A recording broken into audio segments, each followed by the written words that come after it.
Hi everyone, welcome back to the channel. Today we're diving into a topic that confuses many visitors to the US, tipping. Why do we tip? Who do we tip? And how much should you tip? It's a lot to wrap your head around. In this video, we're going to break down everything you need to know about tipping in the US. Let's get started.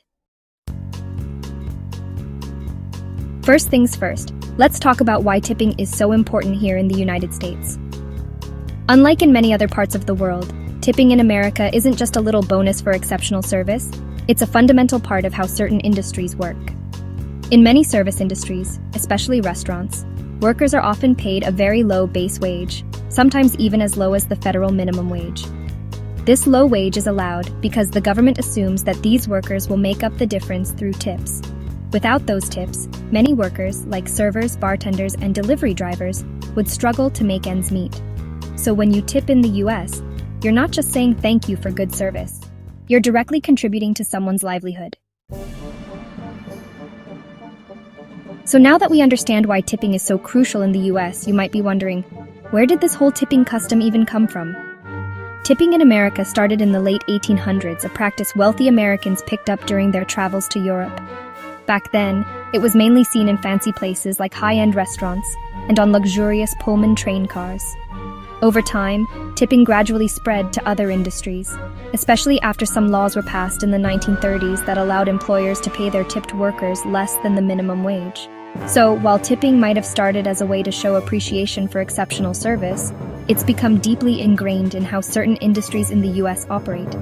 It's not just a social custom, it's practically an economic necessity for many workers. Alright, now let's get down to the nitty-gritty. The part you've all been waiting for. How much should you actually tip in different situations? Restaurants. Dine-in. When you're sitting down for a meal at a restaurant, the standard tipping etiquette is to leave 15 to 20% of your total bill before tax. The exact percentage depends on the quality of service you receive. Takeout or counter service. If you're just grabbing a quick bite to go or ordering at a counter, a small tip of 5 to 10% is a nice gesture, but not necessarily required. Delivery services such as Uber Eats, DoorDash, etc. When you're ordering in and having your food delivered, it's customary to tip 15 to 20% of your order total. For smaller orders, a minimum tip of $5 is generally considered appropriate. Taxis or rideshares. For taxi rides or rideshares like Uber and Lyft, the standard tip is 10 to 15% of your fare. If the driver helps you with your luggage or provides exceptional service, feel free to tip closer to 20%. Salons and spas. If you are getting pampered with a haircut, massage, or other salon or spa treatments, it's customary to tip 15 to 20% of the service cost. Bellhops and valet parking. For bellhops who help you with your luggage at a hotel, a tip of $1 to $2 per bag is standard. Valet parking attendants should be tipped $2 to $5 when you retrieve your car. Hotels. It's a good idea to tip housekeeping staff $3 to $5 per day, especially if they're doing a great job keeping your room tidy. Self-service restaurants. In self-service restaurants where you order and pick up your food at a counter, tipping isn't typically required unless there's a tip jar available. Remember, these are just general guidelines. Tipping customs can vary slightly depending on the location and the specific establishment. When in doubt, it's always best to err on the side of generosity. Your tip can make a big difference in someone's day. Here is the summary.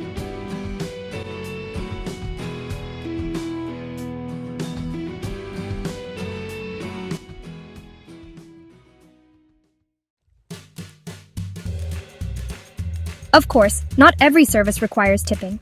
Here are a few situations where tipping isn't expected. Fast food chains. When you're grabbing a quick burger and fries at a fast food joint, tipping isn't necessary. Self-service cafeterias. Similar to fast food, if you're at a self-service cafeteria where you're loading up your own tray and paying at the end, you don't need to worry about tipping. Retail stores. When you're shopping for clothes, electronics, or any other retail items, tipping the cashiers or sales associates isn't customary. Of course, there might be some unique situations or specific establishments where the lines get a little blurry. If you're ever unsure about whether or not tipping is appropriate, don't be afraid to ask. You must have heard certain incidents happen when folks do not tip or tip very low. Drivers get frustrated and put forward their worst behavior, and sometimes they just expect too much. Here are some reels showing aggression.